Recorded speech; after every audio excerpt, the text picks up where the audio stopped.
Hello friend, कैसे हैं आप। उम्मीद है कि आप सब अच्छे हैं, आप लोगों की तैयारी अच्छी चलेगी। ठीक है दोस्तों, आज हम आप लोगों के साथ सेट नंबर 4 डिस्कस करने वाले और उम्मीद करते हैं कि सेट आप लोग को बहुत ही पसंद आएगा। और आप लोग को पता है कि डेली सेट आप लोग को शाम को 4 बजे मिलता है, याद रखिए शाम को 4 बजे मिलता है। ठीक है दोस्तों, चलिए स्टार्ट करते हैं। क्वेश्चन नंबर फर्स्ट, ये रहा क्वेश्चन नंबर आपका। फर्स्ट कहता है, व्यायाम मंडल की स्थापना 1896 में पुणे में किसके द्वारा किया गया था। तो याद रखिए इसका राइट आंसर आपका हो जाएगा ए हो जाएगा, दामोदर हरि चापेकर। देखिए ये दोनों भाइयों ने किया था, एक दामोदर हरि चापेकर और बालाकृष्णन हरि चापेकर, लेकिन यहाँ पर बालाकृष्ण नहीं दे रखा है, तो इसलिए आपका राइट आंसर यहाँ पर दामोदर हरि चापेकर हो जाए। ठीक है, तो चलिए आगे बढ़ते। क्वेश्चन नंबर 2 कहता है, बिहार विद्यापीठ की स्थापना की थी। बिहार विद्यापीठ की स्थापना हुई थी, आपको बताना है कब हुआ था। तो याद रखिए इसका राइट आंसर आपका ए हो जाएगा 6 फरवरी 1921 को। याद रखिए 6 फरवरी 1921 को। क्वेश्चन नंबर 3,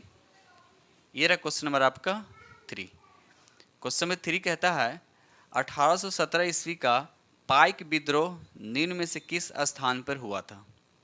पाइक विद्रोह किस स्थान पर हुआ था। तो इसका राइट आंसर आपका क्या हो जाएगा, सी हो जाएगा, यानी उड़ीसा में हुआ था। ठीक है, चलिए आगे बढ़ते। Question number next, question number यहाँ 4 कहता है, निम्नलिखित में से किसने 1875 ईस्वी में कलकत्ता में इंडियन लीग की स्थापना की गई थी। इसका राइट आंसर क्या हो जाएगा, बी हो जाने शिशिर कुमार घोष के द्वारा किया गया था। याद रखिए शिशिर कुमार घोष के द्वारा किया गया था। बढ़ते हम लोग क्वेश्चन नंबर 5 की तरफ।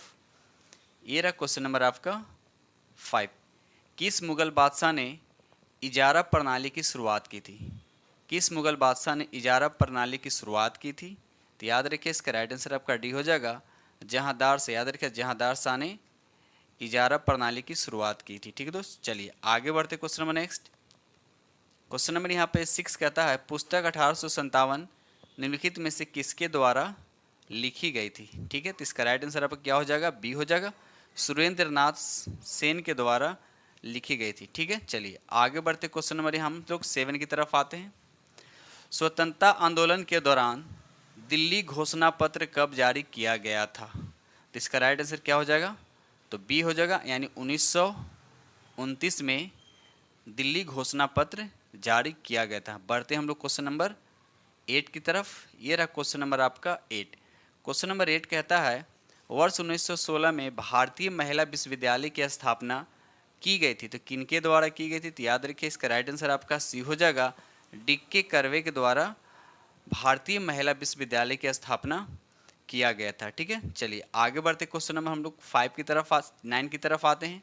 महात्मा गांधी और जवाहरलाल नेहरू की पहली मुलाकात किस अधिवेशन में और कहाँ हुआ था, ये आपको बताना है।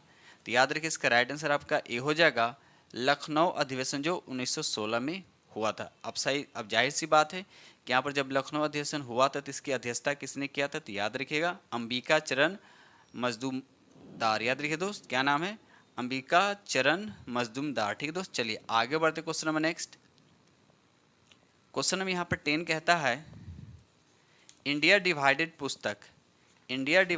पुस्तक किसने लिखी है। ठीक है, इसका राइट आंसर कौन होगा। तो याद रखिएगा बी हो जाएगा, डॉक्टर राजेंद्र प्रसाद ने। याद रखिए डॉक्टर राजेंद्र प्रसाद ने। ठीक है, चलिए आगे बढ़ते हम लोग। ये रहा क्वेश्चन नंबर आपका 11, भारतीय के लिए पहला संवैधानिक सुधार का श्वेत पत्र, जिसको बोलते हैं व्हाइट पेपर, किसके द्वारा तैयार किया गया था।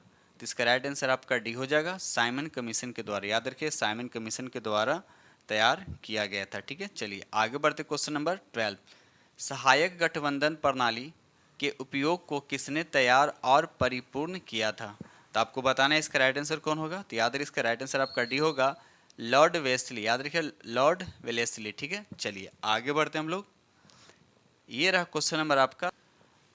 क्वेश्चन नंबर यहाँ पर 13 कहता है, हंटर कमीशन की रिपोर्ट में किस क्षेत्र पर विशेष बल दिया गया था। याद रखिए इसका राइट आंसर आपका सी हो जाएगा, प्राथमिक क्षेत्र पर, यानी प्राथमिक शिक्षा पर विशेष बल दिया गया था। याद रखिएगा, चलिए आगे बढ़ते हम लोग। क्वेश्चन नंबर 14, महात्मा गांधी द्वारा सविनय अवज्ञा आंदोलन किस वर्ष शुरू किया गया था।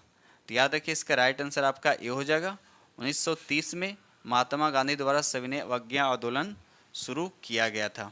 ठीक है, और ये डांडी मार्च के बाद स्टार्ट हुआ था। याद रखिएगा, चलिए आगे बढ़ते हम लोग। Question number 15। ये रहा क्वेश्चन नंबर आपका 15।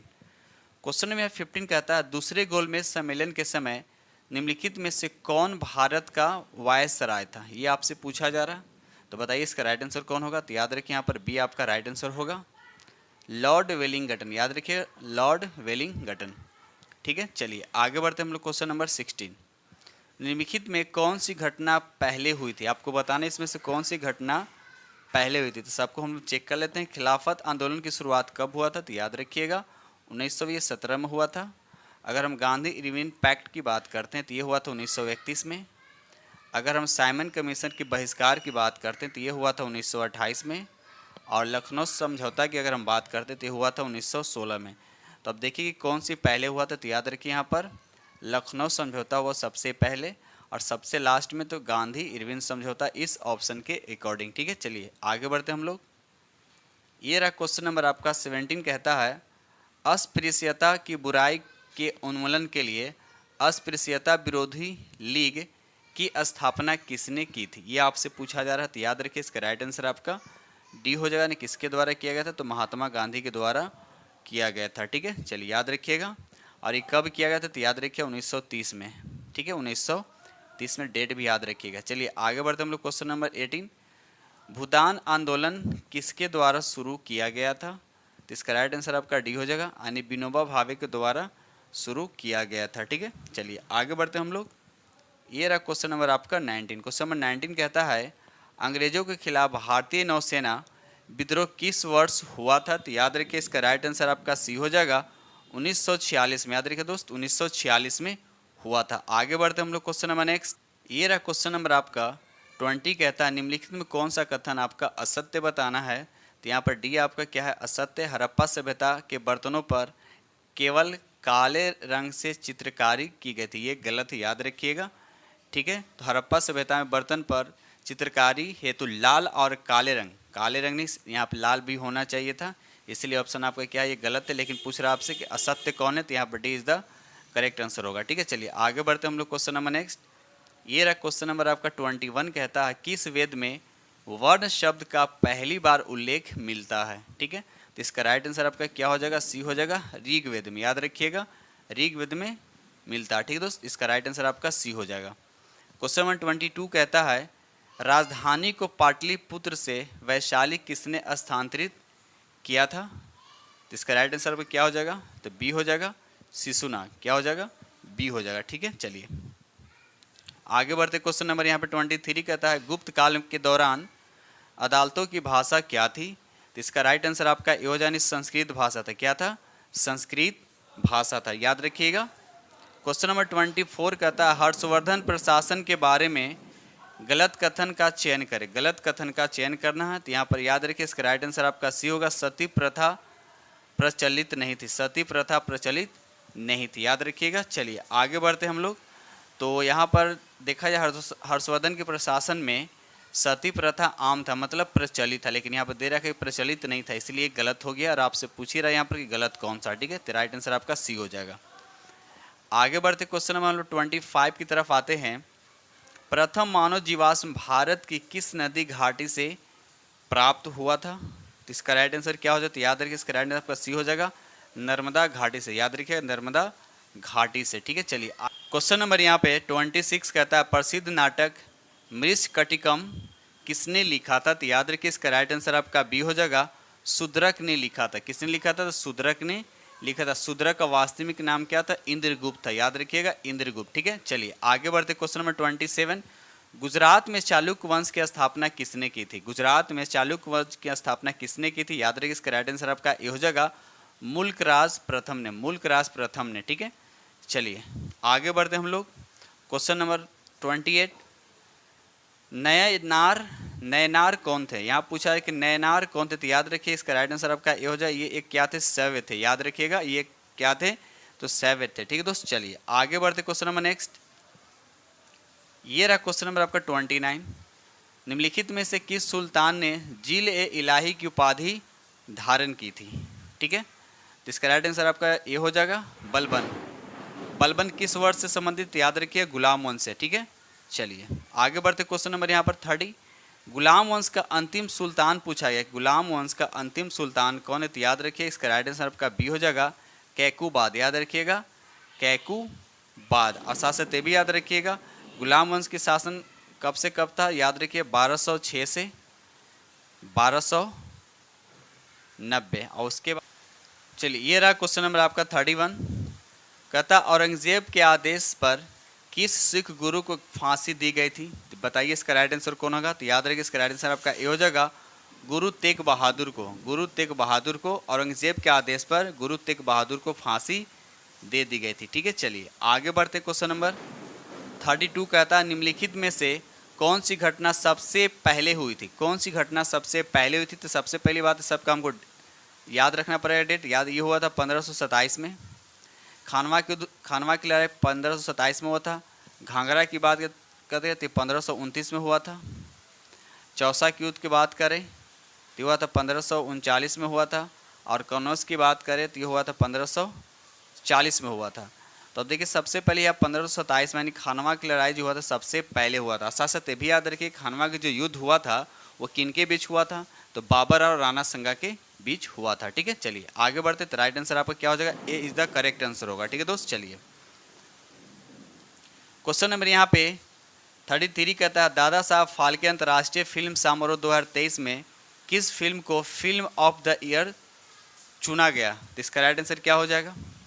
बहुत बारी क्वेश्चन पूछा गया, यानी RRR हो जाएगा। याद रखिएगा RRR। ठीक है, चलिए आगे बढ़ते। क्वेश्चन नंबर 34 किस IIT संस्थान द्वारा समुद्र की लहरों से बिजली बनाने के लिए सिंधुजा नामक ओशियन वेव एनर्जी कन्वर्टर विकसित किया गया? तो यानी किस संस्था के द्वारा, किन IIT के द्वारा किया गया?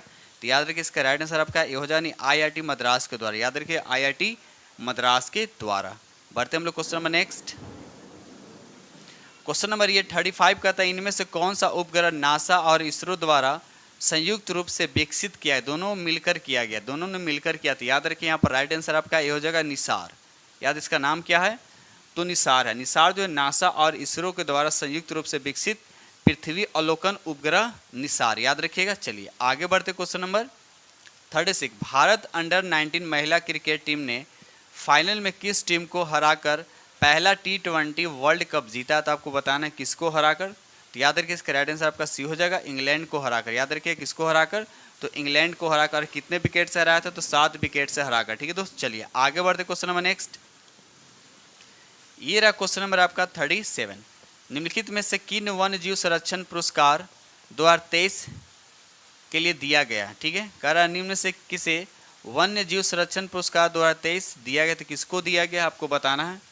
तो याद रखिए इसका राइट आंसर आपका ये हो जाएगा आलिया मीर को। किसको दिया गया? तो आलिया मीर को दिया गया। ठीक है, आगे बढ़ते हम लोग क्वेश्चन नंबर 38। क्वेश्चन नंबर 38 कहता है फरवरी 2023 में रक्षा क्षेत्र के एशिया के सबसे बड़े एयर शो एयरो इंडिया के 14वें संस्करण का आयोजन कहाँ किया गया? तो याद रखिए इसका राइट आंसर आपका सी हो जाएगा बेंगलोर में किया गया। कहाँ किया गया है? तो याद रखिएगा बेंगलोर में किया गया। ठीक है, चलिए आगे बढ़ते। क्वेश्चन नंबर 39 कहता है जनवरी 2023 में चुनाव आयोग ने बिहार के स्टेट आइकन किसे नियुक्त किया है? तो याद रखिए इसका राइट आंसर आपका ये हो जाएगा मैथिली ठाकुर को नियुक्त किया गया। ठीक है, मैथिली ठाकुर को। बढ़ते हैं क्वेश्चन नंबर हम लोग 40 की तरफ। ये रहा क्वेश्चन नंबर आपका 40 कहता है बिहार का चौथा कृषि रोड मैप कब से लागू किया गया? रोड मैप जो कब से लागू किया गया? तो याद रखिए इसका राइट आंसर आपका बी हो जाएगा 1 अप्रैल 2023 से लागू किया गया। ठीक है, क्वेश्चन नंबर हम लोग 41 की तरफ आते हैं। फरवरी 2023 में किस देश ने भीषण ऊर्जा संकट के बीच राष्ट्रीय आपदा घोषित की है? ठीक है, तो किस देश ने ये बताना। तो याद है इसका राइट आंसर आपका सी हो जाएगा दक्षिण अफ्रीका। याद रखिएगा दक्षिण अफ्रीका। ठीक है दोस्त, चलिए आगे बढ़ते हम लोग question number next. Question number 42 कहता है भारत का दूसरा एवं बिहार का पहला वानिकी कॉलेज किस जिला में खोला गया? यानी भारत का दूसरा है और बिहार का पहला है। तो याद रखिए कहाँ खोला गया? तो याद रखिए मुंगेर में खोला गया, मुंगेर में खोला गया। ठीक है, चलिए आगे बढ़ते। क्वेश्चन नंबर 43 कहता है नीति आयोग द्वारा भारत में पहली बार आकलित बहुआयामी निर्धनता के संदर्भ में देश के किस राज्य में बहुआयामी निर्धनता का स्तर सबसे ज्यादा है? ये आपको बताना है। तो याद रखिए यहाँ पर राइट आंसर आपका क्या हो जाएगा? बिहार हो जाएगा, यानी B is the right answer. ठीक है, चलिए आगे बढ़ते हम लोग क्वेश्चन नंबर 44 की तरफ। ये रहा क्वेश्चन नंबर आपका 44, कहता है शिक्षा के विकास के लिए विश्व का सर्वोत्तम सम्मान ईदान पुरस्कार निम्नलिखित में से किसे प्रदान किया गया? निम्नलिखित में से किसे प्रदान किया गया? तो याद रखिए इसका राइट आंसर आपका ये हो जाएगा, रुक्मिणी बनर्जी को प्रदान किया गया, रुक्मिणी बनर्जी को प्रदान किया गया है।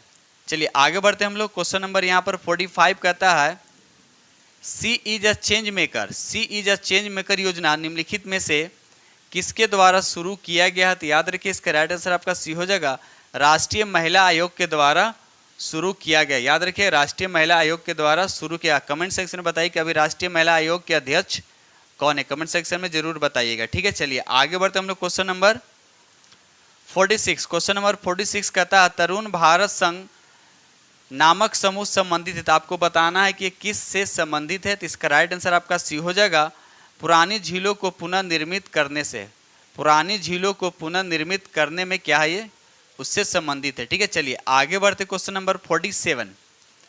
संयुक्त राष्ट्र खाद्य कृषि संगठन का मुख्यालय कहाँ, ये आपसे पूछा गया। तो याद रखिए इसका राइट आंसर आपका बी हो जाएगा, यानी इटली में। कहाँ है? तो इटली में। ठीक है, चलिए आगे बढ़ते हम लोग क्वेश्चन नंबर 48। ये रहा क्वेश्चन नंबर आपका 48, कहता उत्तरी ध्रुव पर पहुंचने वाला विश्व का प्रथम व्यक्ति, यानी पुरुष में पूछा जा रहा है कि पुरुष में कौन थे। तो याद रखिए इसका राइट आंसर आपका सी हो जाएगा, रॉबर्ट पियरी। याद रखिएगा रॉबर्ट पियरी। ठीक है, चलिए आगे बढ़ते हम लोग क्वेश्चन नंबर नेक्स्ट।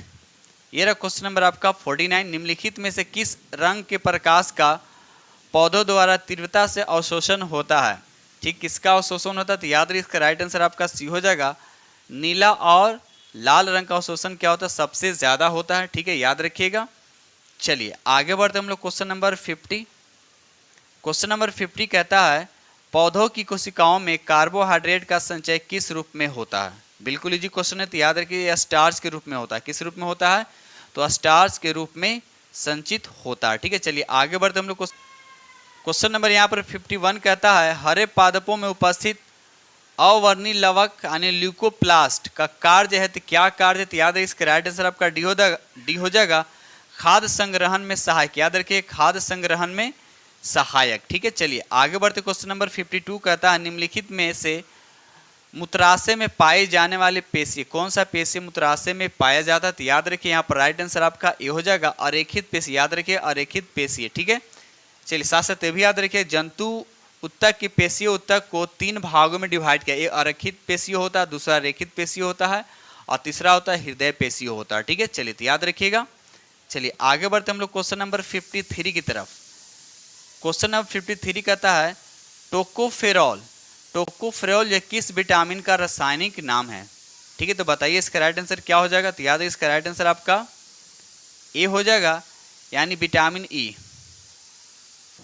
आगे बढ़ते क्वेश्चन नंबर 54 कहता है एड्स रोग निम्न में से किसके कारण होता है? आपको ये बताना किसके कारण होता है। तो याद है इसका राइट आंसर आपका सी हो जाएगा, HIV वायरस के कारण होता है। याद रखिएगा। चलिए आगे बढ़ते क्वेश्चन नंबर 55, मनुष्य के अमाशय की दीवारें से स्रावित होता है। तो मनुष्य के जो अमाशय होता है उसकी दीवारों से स्रावित होता है। तो आपको बताना है कि क्या स्रावित होता है। तो याद है इसका राइट आंसर आपका ये हो जाएगा, यानी जठर रस यानी जठर जूस क्या होता है, स्रावित होता है। ठीक है, चलिए आगे बढ़ते क्वेश्चन नंबर नेक्स्ट।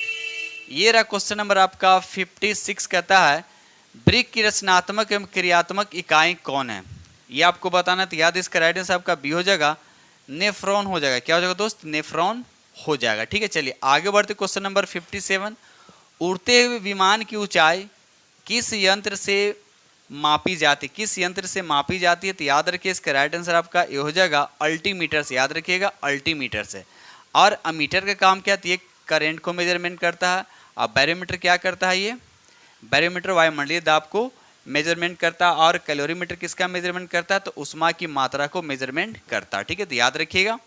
चलिए आगे बढ़ते क्वेश्चन हम लोग 58 की तरफ। ऊर्जा संरक्षण सिद्धांत का अर्थ है कि क्या है? तो याद है इसका राइट आंसर आपका डी होगा, ऊर्जा न तो सृजन किया जा सकता है, नहीं इसे बनाया जा सकता है और नहीं इसको विनाश किया जा सकता है। याद रखिएगा इसका राइट आंसर आपका D is the correct answer. ठीक है, चलिए आगे बढ़ते क्वेश्चन नंबर 59 कहता है डिग्री यहाँ दे रखा, डिग्री सेल्सियस और फ़ारेनहाइट स्केल में बताना कि कौन सा संबंध सही है आपको ये बताना, ठीक है। तो याद है यहाँ पर राइट आंसर आपका सी हो जाएगा, C/5 IF - 32/9 ये आपका करेक्ट हो जाएगा, ठीक है। चलिए आगे बढ़ते हैं हम लोग क्वेश्चन नंबर 60 की तरफ। क्वेश्चन नंबर 60 कहता है वायु दाब मापी के पाठ्यांक में अचानक गिरावट। देखिए अचानक गिरावट निम्नलिखित में से किसका संकेत देता है? जब अचानक गिरता है तो किसका संकेत देता है?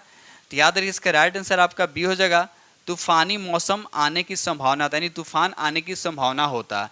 लेकिन जब वही कह रहा है कि वायु दाब जब धीरे धीरे गिरता है नीचे तो वर्षा होने की संभावना होता है, और जब ये वायु दाब धीरे धीरे जब ऊपर की तरफ बढ़ता है तो क्या होता है? मौसम साफ होने की संभावना होता है। तो ये सब फैक्ट आपको याद होने चाहिए।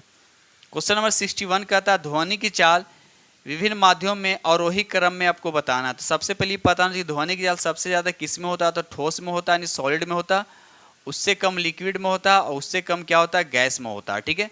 तो अब देख लीजिए यहाँ पर ऑप्शन, तो ऑप्शन यहाँ पर सी देखा जाए तो पहले ठोस लिखा, उसके बाद द्रव लिखा, उसके बाद गैस लिखा, ठीक है। तो याद रखिए सी इज द करेक्ट आंसर हो जाएगा। आगे बढ़ते हम लोग। क्वेश्चन नंबर यहाँ पर 62 कहता है विद्युत का उत्तम चालक है। विद्युत का उत्तम चालक है, तो याद आपको तो बहुत बारी क्वेश्चन डिस्कस किया जा चुका, तो याद रखिएगा D is the correct answer, यानी चांदी होगा। चांदी का संकेत क्या होता है? तो याद रखिएगा एजी होता है, याद रखिएगा एजी होता है, ठीक है। यानी ये क्या होता है? विद्युत का उत्तम चालक होता है। आगे बढ़ते क्वेश्चन नंबर 63, सिल्वेनाइट निम्न में से किसका अयस्क है? सिल्वेनाइट जो है निम्नलिखित में से किसका अयस्क है? तो याद रखिए ये सोना का अयस्क है। साथ साथ एक और आता है क्वेश्चन कैल्वेनाइट। कैल्वेनाइट सिल्वेनाइट दोनों जो है सोना का क्या है? अयस्क है। सोना का संकेत क्या होता है? तो Au होता है, ठीक है। चलिए आगे बढ़ते हम लोग। ये रहा क्वेश्चन नंबर आपका 64 कहता है रासायनिक रूप से शुष्क बर्फ क्या होता है? रासायनिक रूप से शुष्क बर्फ क्या होता है? तो याद रखिए इसका राइट आंसर आपका बी हो जाएगा, ठोस कार्बन डाइऑक्साइड। याद रखिए ठोस कार्बन डाइऑक्साइड को बोलते हैं शुष्क बर्फ, यानी ड्राई आइस इसी को कहा जाता है, ठीक है। चलिए आगे बढ़ते क्वेश्चन नंबर 65 कहता है किसी तत्व के परमाणु में अधिकतम कक्षों की संख्या कितनी होती है? तो याद रखिए इसका राइट आंसर आपका सी हो जाएगा, यानी 7 होती है। कह रहा है किसी तत्व के परमाणु में अधिकतम कक्षों की संख्या कितनी हो सकती है? तो याद रखिएगा 7 हो सकती है, ठीक है दोस्त। चलिए आगे बढ़ते हम लोग क्वेश्चन नंबर नेक्स्ट। ये रहा क्वेश्चन नंबर आपका 66 कहता है सभी निष्क्रिय गैस की संयोजकता कितनी होती है? संयोजकता आपसे पूछा है किसका? तो निष्क्रिय गैस का, ठीक है। तो याद रखिए निष्क्रिय गैस का आउटर मोस्ट में कितना होता है? 8 संयोजी इलेक्ट्रॉन होता है। और संयोजकता निकालने के लिए नॉन मेटल के लिए 8 में से 8 को माइनस करें, यानी इसका संयोजकता कितना हो जाएगा? तो 0 हो जाएगा। याद रखिए इसका राइट आंसर पर कितना हो जाएगा? तो ए इज द करेक्ट, यानी कुल मिलाकर ये याद रखिए जितने भी निष्क्रिय गैस होते हैं सबकी संयोजकता यानी वैलेंसी कितना होता है? तो 0 होता है, याद रखिएगा। चलिए आगे बढ़ते हम लोग क्वेश्चन नंबर नेक्स्ट।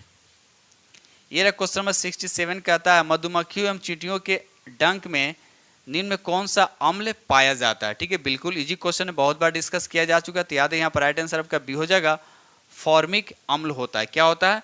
फॉर्मिक अम्ल होता है, जिसका फॉर्मूला होता है HCOOH होता है। याद रखिए इसको मेथनोइक एसिड भी कहा जाता है। दोस्तों अगर वीडियो अच्छा लगा तो प्लीज़ लाइक जरूर कीजिएगा। जो भी फ्रेंड इस चैनल पर नए चैनल को सब्सक्राइब कर लीजिएगा और साथ में बेल आइकन को प्रेस करना नहीं भूलिएगा। ठीक है, चलिए आगे बढ़ते question number next. Question number 68 कहता है परम शून्य ताप का मान कितना होता है? परम शून्य ताप का मान कितना होता है? तो याद रखिए इसका राइट आंसर आपका डी हो जाएगा, -273 डिग्री सेल्सियस। ठीक है। क्वेश्चन नंबर 69 कहता है मोनोजाइट किस धातु का अयस्क है? पूछा जा रहा है मोनोजाइट जो है किस धातु का अयस्क है? तो याद रखिए इसका राइट आंसर आपका डी हो जाएगा, थोरियम का। किसका? थोरियम का। ठीक है दोस्त, चलिए आगे बढ़ते क्वेश्चन नंबर नेक्स्ट। ये रहा क्वेश्चन नंबर आपका 70 कहता है निम्न में से रोल्ड गोल्ड का संगठन बताना है कि रोल्ड गोल्ड का संगठन आपका क्या था? याद रखिए इसमें क्या होता है, तो कॉपर होता है प्लस एल्युमिनियम होता है। अब रहा सवाल कि कॉपर कितना होता है और एल्युमिनियम कितना होता है? तो याद रखिए कॉपर होता है 90% के आसपास और एल्युमिनियम होता है 10% के आसपास। याद रखिए। नंबर 71 कहता है ब्यूटेन का रासायनिक सूत्र क्या होता है? तो याद रखिए ब्यूटेन का रासायनिक सूत्र होता है आपका ये हो जाएगा C4H10 होता है और ये एल्केन ग्रुप के अंतर्गत आता है। याद रखिए एल्केन ग्रुप के अंतर्गत आता है, जिसका फार्मूला होता है जनरल फार्मूला CnH2n+2 होता है। ठीक है, चलिए आगे बढ़ते question number next. Question number 72 कहता है वाक्य एवं अभिव्यक्ति कि स्वतंत्रता के अंतर्गत निम्नलिखित में से कौन सा शामिल है। ये आपसे पूछा जा रहा है कौन सा शामिल है, तो याद रखिएगा 1, 2 और 3 तीनों शामिल है, तो 1, 2, 3 यानी option D is the correct answer होगा। ठीक है, चलिए आगे बढ़ते क्वेश्चन नंबर नेक्स्ट। चलिए क्वेश्चन नंबर 73 कहता है संविधान के किस अनुच्छेद में यह वर्णित है कि, यहाँ राज्य लिखा हुआ, राज्य न्यायपालिका को कार्यपालिका से पृथक करता है, किस अनुच्छेद के तहत। याद रखिए इसका राइट आंसर आपका सी हो जाएगा अनुच्छेद 50 के तहत। ठीक है, चलिए आगे बढ़ते क्वेश्चन नंबर 74। भारत में आम चुनाव किस सिद्धांत पर आधारित है, आपको बताना है भारत में आम चुनाव किस सिद्धांत पर आधारित है। तो इसका राइट आंसर आपका बी होगा प्रादेशिक प्रतिनिधित्व। याद रखिए प्रादेशिक प्रतिनिधित्व पर आधारित है। ठीक है, चलिए आगे बढ़ते हम लोग क्वेश्चन नंबर नेक्स्ट। ये रहा क्वेश्चन नंबर आपका 75 कहता है राज्य सरकार के संबंध में स्थानीय सरकार किसका प्रयोग करता है। तो याद रखिए यहाँ पर राइट आंसर आपको बताना है, तो इसका राइट आंसर आपका ये होगा प्रत्यायोजित प्राधिकार को प्रयोग करता है। ठीक है, चलिए आगे बढ़ते क्वेश्चन नंबर 76। भारतीय संविधान की समवर्ती सूची की धारणा किस देश के संविधान से लिया है। बिल्कुल इजी क्वेश्चन है, बहुत बार डिस्कस किया जा चुका है, तो आप लोग बताएं। तो याद रखिए इसका राइट आंसर आपका सी हो जाएगा, नहीं ऑस्ट्रेलिया के संविधान से लिया गया। ठीक है, चलिए आगे बढ़ते क्वेश्चन नंबर नेक्स्ट। ये रहा क्वेश्चन नंबर 77 कहता है निम्न में से किसे विधि के समक्ष समानता से छूट प्रदान की गई थी। याद रखिए इसका राइट आंसर आपका ए हो जाएगा राष्ट्रपति को। किसको, तो राष्ट्रपति को। ठीक है दोस्त, चलिए आगे बढ़ते क्वेश्चन नंबर 78।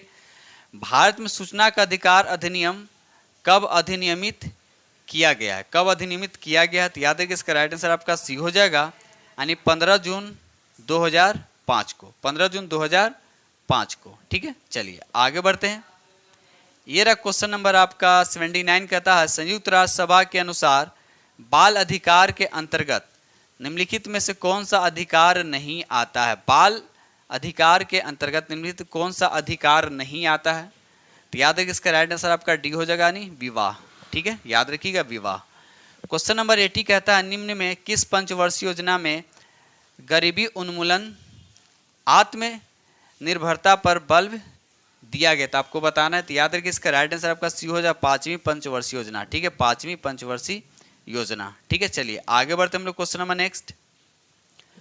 क्वेश्चन नंबर यहाँ पे 81 कहता है लघु उद्योगों के लिए उच्चतम वित्त निकाय कौन सा है, उच्चतम वित्त निकाय कौन सा है। तो याद रखिए इसका राइट आंसर आपका बी हो जाएगा सिडबी। याद रखिएगा सिडबी, याद रखिएगा लघु उद्योग के लिए उच्चतम वित्त निकाय कौन है, तो सिडबी याद रखिएगा। चलिए आगे बढ़ते हम लोग क्वेश्चन नंबर 82। बिहार सरकार द्वारा प्रस्तावित बजट 2023-24 में सर्वाधिक खर्च, यहाँ पर लिखा हुआ सर्वाधिक खर्च निम्नलिखित में से किस मद पर किया जाएगा, किस मद पर किया जाएगा। तो याद है इसका राइट आंसर आपका ये हो जाने शिक्षा पे सबसे ज्यादा खर्च किया जाएगा। ठीक है, चलिए आगे बढ़ते क्वेश्चन नंबर 83 कहता है निम्नलिखित में कौन सी जलधारा प्रशांत महासागर की ठंडी, यहाँ पर ठंडी लिखा हुआ ठंडी जलधारा है, प्रशांत महासागर की ठंडी जलधारा है, तो आपको बताना है कौन सी है।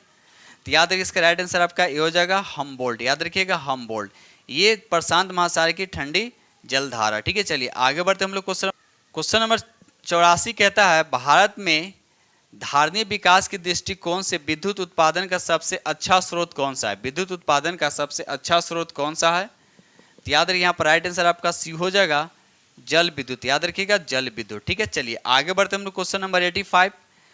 जनगणना 2011 के अनुसार भारत के दशकीय वृद्धि दर कितनी है, दशकीय वृद्धि दर आपसे पूछा गया तो कितनी है। तो याद रखिए इसका राइट आंसर आपका सी हो जाएगा 17.7%, 17.7%। ठीक है, चलिए आगे बढ़ते हम लोग क्वेश्चन नंबर नेक्स्ट। ये रहा क्वेश्चन नंबर आपका 86। निम्न में से किस एक के उत्पादन में भारत विश्व में अग्रगणी है, भारत विश्व में अग्रगणी है, तो किसमें। तो याद रखिए दूध में, किसमें, तो दूध में यानी मिल्क में। ठीक है, चलिए आगे बढ़ते हम लोग। ये रहा क्वेश्चन नंबर आपका 87। इको मार्क क्या है, इको मार्क क्या है। तो याद रखिए यहाँ पर राइट आंसर आपका बी हो जाएगा पर्यावरण अनुकूलन उपभोक्ता उत्पादन को नामपत्रित करने की योजना है। क्या है, योजना है क्या, तो इको मार्क। ठीक है, चलिए आगे बढ़ते क्वेश्चन नंबर 88। निम्न में से कौन सी नदी उत्तरी और दक्षिणी भारत के बीच पारस्परिक सीमा बनाती है, पारस्परिक सीमा बनाती है। तो याद रखिए कौन सी नदी। तो याद रखिए यहाँ पर राइट आंसर आपका डी हो जाएगा नर्मदा। ठीक है, नर्मदा नदी। ठीक है, याद रखिएगा। आगे बढ़ते हम लोग। क्वेश्चन नंबर यहाँ पर 89 कहता है भारत का वह कौन सा स्थान है जहां बंगाल की खाड़ी, अरब सागर और हिंद महासागर तीनों आकर मिलते हैं, तीनों वहां पर मिलते हैं। तो बताना है कहां पर। तो याद रखिए इसका राइट आंसर आपका ए हो जाए कन्याकुमारी में। कहाँ मिलते हैं? तो कन्याकुमारी में, ठीक है। कन्याकुमारी भारत राज्य के तमिलनाडु में कहाँ पर है? तमिलनाडु में स्थित है, भी याद रखिएगा। क्वेश्चन नंबर यहाँ पर 19 कहता है निम्नलिखित में कौन सुमेलित नहीं, आपसे पूछा जा रहा है कौन सा यहाँ पर सुमेलित नहीं है। तो याद रखिए इसका राइट आंसर आपका ए हो जाएगा नाथुला। नाथुला जो दर्रा है अरुणाचल प्रदेश का है, ये सुमेलित नहीं है। अब रहा सवाल कि नाथुला है कहाँ, तो याद रखिए नाथुला जो है सिक्किम में। कहाँ है? तो ये सिक्किम में, याद रखिएगा सिक्किम में, ठीक है। चलिए बाकी सभी सही है। ये रहा क्वेश्चन नंबर आपका 91। क्वेश्चन नंबर यहाँ पर 91 कहता है भारत में निम्नलिखित राज्यों में से किसकी तट रेखा सबसे लंबी है। देखिए याद रखिएगा बहुत बारी क्वेश्चन अभी डिस्कस किया जा चुका। तो याद है यहाँ पर राइट आंसर आपका डी हो जाएगा गुजरात का। किसका? तो गुजरात का तट रेखा सबसे लंबी और कितना में? तो याद रखिए 7516 किलोमीटर के आसपास है, यानी इतना किलोमीटर है, ठीक है दोस्त। चलिए आगे बढ़ती 92 का निम्नलिखित नदियों में से किसको दक्षिण की गंगा कहा जाता है, ठीक है। तो यहाँ पर कंफ्यूजन है, यहाँ पर कावेरी भी कहीं लिखा मिलता है और उसके बाद गोदावरी मिलता है, ठीक है। तो एक एग्जाम हुआ था उत्तर प्रदेश लोक सेवा आयोग में, तो वहाँ पर कावेरी को दक्षिण की गंगा कहा गया है। लेकिन एनसीईआरटी अगर हम बुक की बात करते हैं तो गोदावरी को दक्षिण की गंगा कहा जाता है, ठीक है। तो आप ही लोग बताइए कमेंट सेक्शन में किसका राइट आंसर कौन होगा, कावेरी होगा या गोदावरी होगा, ठीक है। कमेंट्स में जरूर बताइएगा। क्वेश्चन नंबर 93 कहता है निम्नलिखित में कौन सी फसल मृदा को नाइट्रोजन से भरपूर कर देती है, कौन सा? तो याद रखिए इसका राइट आंसर आपका डी हो जाएगा मटर हो जाएगा। क्या हो जाएगा? मटर हो जाए, यानी D is the correct answer. आगे बढ़ते हम लोग। क्वेश्चन नंबर 94 कहता है संसार का सबसे बड़ा मरुस्थल बताना कि संसार का सबसे बड़ा मरुस्थल कौन सा है। तो याद रखिए इसका राइट आंसर आपका सी हो जाएगा, यानी सहारा में, सहारा मरुस्थल, ठीक है। अब सहारा मरुस्थल कहाँ, ये भी याद होना चाहिए, ठीक है। तो याद ये अफ्रीका में। कहाँ है? तो अफ्रीका महादेश में, याद रखिएगा। चलिए आगे बढ़ते हम लोग। Question number next. Question number 95 कहता है निम्नलिखित में किस एक देश में पंपास घास के मैदान स्थित है। तो आपको बताना है पंपास घास जो है किस देश में पाया जाता है। तो याद है कि इसका राइट आंसर आपका सी हो जाएगा अर्जेंटीना में। कहाँ पाया जाता है? तो अर्जेंटीना में। अब अर्जेंटीना की राजधानी क्या है? भी याद रखिए ब्यूनस आयर्स। और अर्जेंटीना जो किस महादेश में? तो याद रखिए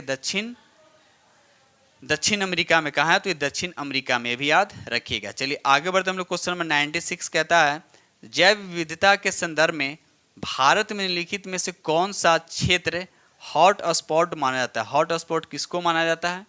तो याद रखिए इसका राइट आंसर आपका ए हो जाएगा अंडमान निकोबार द्वीप समूह को हॉट स्पॉट माना जाता है, ठीक है। चलिए आगे बढ़ते हम लोग। Question number next. ये रहा क्वेश्चन नंबर आपका 97। निम्नलिखित महाद्वीपों में किसमें देशों की संख्या सबसे अधिक है। ये भी क्वेश्चन बहुत बार डिस्कस किया जा चुका, तो आप लोगों को तो पता हो गया होगा किस महादेश में सबसे ज़्यादा देश है। तो याद रखिए अफ्रीका में। और कितना है भी हम बता चुके, कितना है? तो 54 है। उसके बाद दूसरे स्थान पे यूरोप आता है, इसमें कितना है? तो 49 है। उसके बाद अगर हम एशिया की बात करते तो इसमें कितना है? 48 है। और दक्षिण अमेरिका की बात करते तो यहाँ पर इसका 23 है। तो यहाँ पर दो, यहाँ पर याद रखिए 2 या 3, जैसे अफ्रीका हो गया सबसे ज़्यादा, उसके बाद यूरोप और अपना महादेश मतलब एशिया, याद रखिएगा, ठीक है। चलिए आगे बढ़ते क्वेश्चन नंबर नेक्स्ट।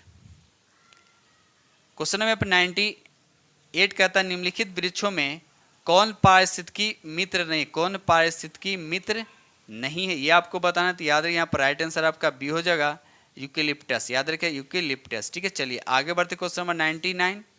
निम्नलिखित ऊर्जा में से कौन सा जैविक मात्रा में सर्वाधिक उपयोग की जाती है। जैविक मात्रा में सर्वाधिक उपयोग की जाती है, तो इसका राइट आंसर आपका बी हो जाएगा सौर ऊर्जा, याद रखिएगा सौर ऊर्जा, ठीक है।